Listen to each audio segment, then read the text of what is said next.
요즘 주위를 보면 안경을 쓰시는 분들이 참 많죠. 지적인 이미지 때문에 안경을 쓰는 분들도 있지만 시력이 나빠서 신체의 일부 기관으로 또 안경을 쓰기도 합니다. 하지만 안경을 쓰는 사람들을 보면요. 운동을 할 때 힘들어하시고 또 여름에는 땀 때문에 겨울에는 눈 때문에 불편해하는 경우가 많습니다. 그러다 보니 렌즈를 착용하는 경우가 많이 늘고 있는데요. 하지만 장시간 렌즈를 착용하다 보면 안구 건조증, 또 결막염 같은 부작용이 생기기도 하죠. 그래서 오늘은 안경을 벗고 자유롭게 생활할 수 있는 방법, 굴절 수술에 대해 알아보겠습니다.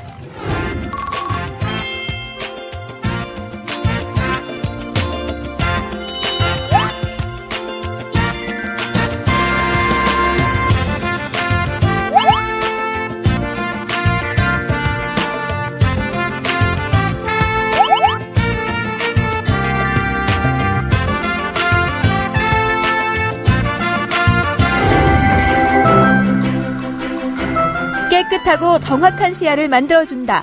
눈 건강 지킴이. 안과 전문의 김한규 원장과 함께 라식, 라섹 수술에 대한 다양한 정보를 알아봅니다.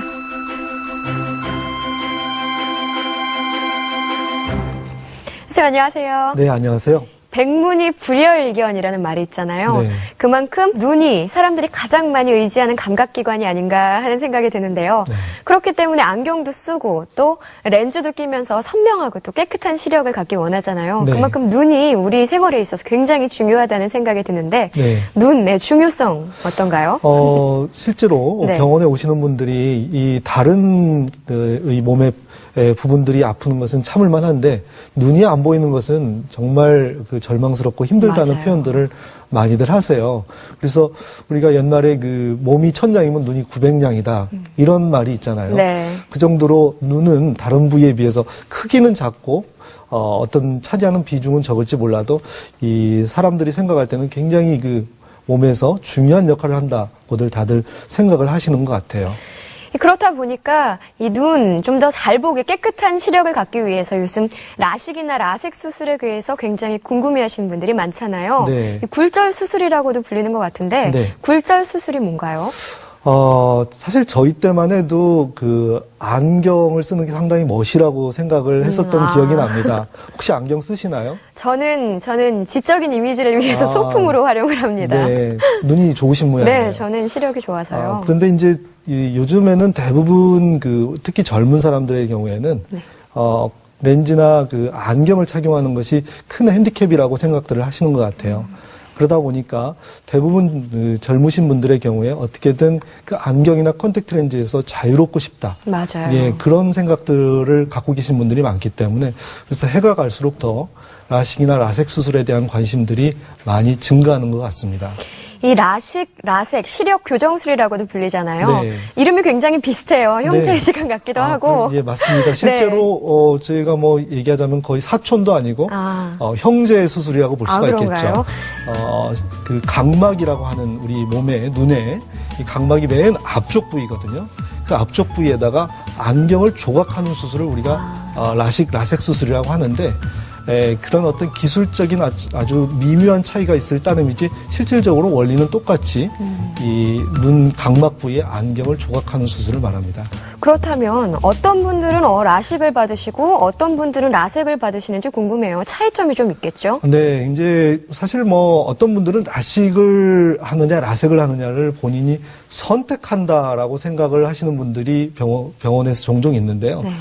그건 잘못된 생각이고요. 그런가요? 네, 눈을 검사를 하다 보면 라식에 적합한 눈이 있고 라섹 수술에 적합한 눈이 따로 있습니다. 좀 더 쉽게 얘기를 하자면 안경 도수를 굉장히 높게 끼고 계신 분들 이런 분들이 있죠. 본인 눈이 생각할 때 굉장히 나쁘다라고 생각하시는 분들에는 라섹 수술이 더 적합하고요. 또 사람마다 이 각막 두께라는 게 있거든요. 예, 얼굴 모양이 다 틀리듯이 눈 모양도 다 틀리다고 생각하시면 됩니다. 네, 그런데 그 중에서 특히나 이제 라식, 라섹 수술의 가장 중요한 역할을 하는 게 각막 두께인데 그 각막 두께가 얇으신 분들일수록 라섹 수술에 적합하고요. 그다음 요즘 남자분들 축구 이런 운동 좋아하잖아요. 예. 네. 그런 과격한 운동. 예를 들어서 신체적인 접촉이 이렇게 많은 농구 같은 운동, 이런 운동을 좋아하시는 분들의 경우에는 눈이 나중에라도 다칠 가능성이 있기 때문에 그런 경우에는 라섹 수술이 좀 적합하고, 그다음 마지막으로 눈이 좀 작으신 분들. 작은 것도 또 차이가 본인이 있군요. 뭐 작은지 아닌지는 사실 정확히 알 수 없고요. 네. 이제 병원에 오셔가지고 눈 사이즈를 좀 재봐야 됩니다. 이제 그런 경우 어쨌든 좀 작게 그 눈이 있으신 분들 경우에는 라섹 수술이 좀 적합하고 그러죠. 이 수술을 받고 싶어 하시는 분들이 많으신데 회복 기간이 또 길면 그럴 수도 있는데 어떤가요? 이제 라식 수술 같은 경우는 네. 굉장히 빨라요. 그래서 하루 저녁만 자고 일어나도 일상적인 생활은 다 가능하고요. 이제 라섹 수술의 경우가 조금 더 더디게 이 회복이 될 수가 있는데, 과거하고는 또 틀리게 이 라섹 수술의 경우에도 회복 기간이 많이 빨라져가지고 네.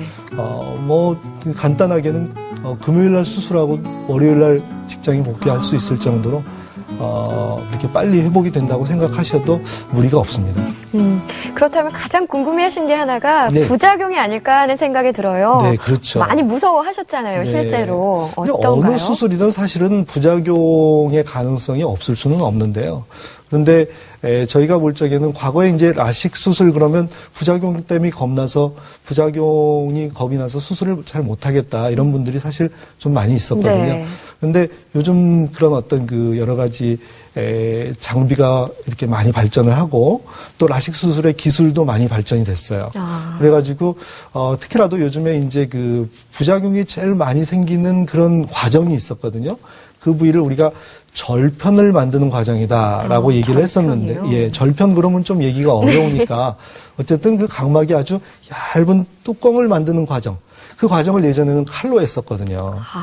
물론 이제 칼 그래서 우리가 막 큰 칼 이런 게 아니고 정말 미세한 칼이지만 그런 칼로 하는 과정 중에서 각막이 찢김이 생기거나 구멍이 나거나 이런 과정 중에서 부작용이 생기는 경우가 간혹 있었는데, 그 과정조차도 요즘에는 레이저로 전부 하다 보니까 그래서 부작용의 확률이 과거에 비해서는 현저히 줄어들어서 요즘에는 부작용 걱정 때문에 수술을 못하는 경우는 거의 없지 않나 이런 생각이 듭니다. 네.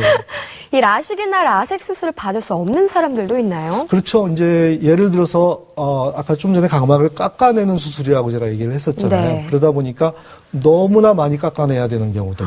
예를 들자면 눈 안경 도수가 너무 높다든지, 또는 각막 자체가 너무 얇아가지고 깎아낼 각막이 별로 없다든지, 이제 이런 경우에는 사실 수술 대상에서 좀 제외가 되는 그런 이제 불운을 가지고 계시는데, 그런 경우도 요즘에는 각막을 깎아내지 않고 눈 속에다 렌즈를 직접 삽입하는 수술.